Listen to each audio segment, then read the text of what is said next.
November 30th, 1942.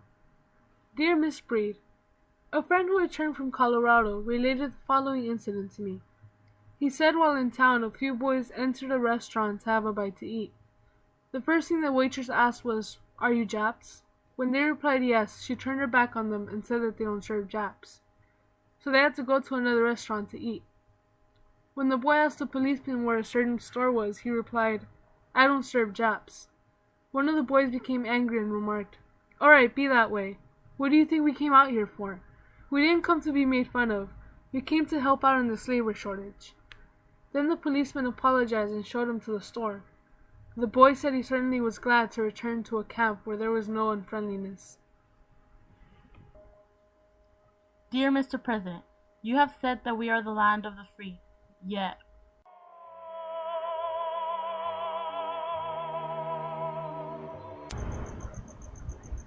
are we really? 12-year-old Yoshitaka Kojima is at school. We heard the footsteps of our teacher coming into the classroom. I was class leader and gave the order to stand up and bow. The first thing our teacher said was Japan started the war against America and Britain. All of us were so excited, clapping our hands with joy. But while the Japanese nation revered the attack on Pearl Harbor, the Americans who had suffered the loss were bitter towards the entire Japanese race, even those of their own country. The Americans felt threatened by the Japanese race because their culture conditioned them to be loyal to the end for their country, especially suicide bombers. Their paranoia forced extreme prejudice to develop among Americans, and they imprisoned almost every citizen, except for those in Hawaii. The government was very contradictory of this because the Japanese were kept inside the camps to prevent them from rallying behind Japan if it managed to invade American land. Its short distance from Hawaii made it a strategic point to conquer. Americans mistreated the Japanese American citizens because they felt themselves to be superior to the Japanese race. They also considered the Japanese to be mischievous, irrational, primitive, and old-fashioned because of their samurai history. Their government was also considered ineffective and unequal compared to the United States. The prevalent feeling of imminent betrayal forced the American government to take measures against their supposed enemies.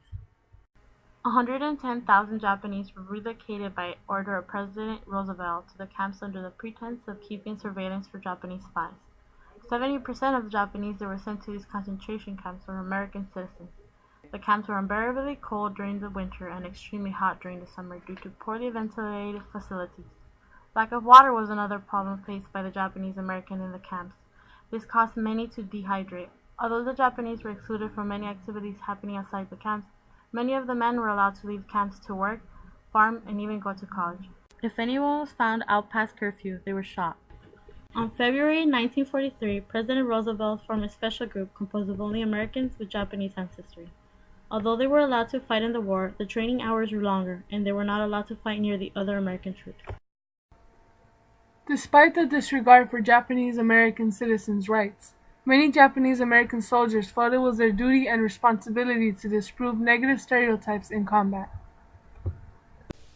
Mr. Roosevelt, I'm a preacher down here in Austin, Texas. I was reared in the Brazos Bottom, and of course I was called to preach when I was 13 years old, and I never had the opportunity of going to school in my life. But one thing I do know, I sure have got religion. And I'm saying to you this morning a few words to try to consolate you and your wife concerning all the war that's going on. And I'm telling you this morning, it's not necessary for you to worry and fret yourself about what's going on. We are sure to win the war. And there's not much freedom for us as Negroes. Now, there's nothing to the Japanese. I want to tell you this: the Japanese, he brought about a great discrimination and given us lots of trouble in cooperating with Germany. It's all a scheme, and it's all a trick, and it's all just imagination. And so it's no need to fool tongues to think about the Jap. Just don't think about it. But the only thing that we have to think about is to think about taking the wall. That's all. We'll take it. Just say we're gonna take it anyhow.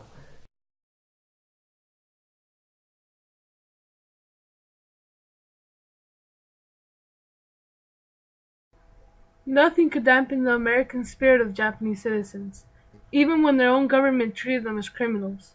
Many who were of age left the camps with permission to contribute to the war effort through factory jobs or volunteer work. However, many Japanese men waited for the chance to participate in battle and clear their reputations as spies. The 442nd Regiment, while limited, provided that exact opportunity.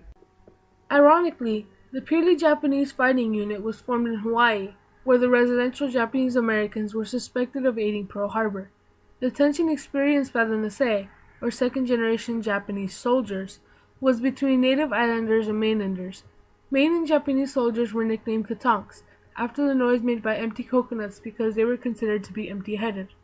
However, they each put their differences aside and all agreed that changing the perception of them was a goal achieved only through cooperation.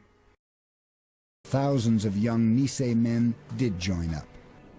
They had their own reasons, which their parents often failed to comprehend. A lot of us felt that this was our only chance to demonstrate our loyalty. We would never get a second chance. This was it.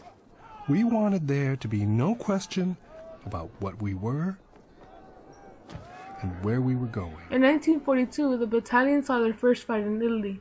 Their devotion was so strong throughout the war that they lost 400 men, saving 230 men from a different captured battalion. Due to their passion, they became the most decorated unit in the military relative to its size. Japanese Americans in the 442nd Regimental Combat Team were awarded Purple Hearts. If any member part of the armed forces died or got injured, they were eligible to receive a Purple Heart award. Certain criteria had to be met in order to receive a Purple Heart award at the time of death or injury, which are 1. If they engaged in any action against an enemy of the U.S. 2. If they got injured while opposing an army force of a foreign country that the U.S. had or was being engaged with at the time. 3. If they served with a friendly foreign force in which the U.S. is not belligerent party. And 4. And if they served in act of any armed force opposing the U.S. An act called the Civil Liberties Act was passed by President Ronald Reagan as a presidential apology.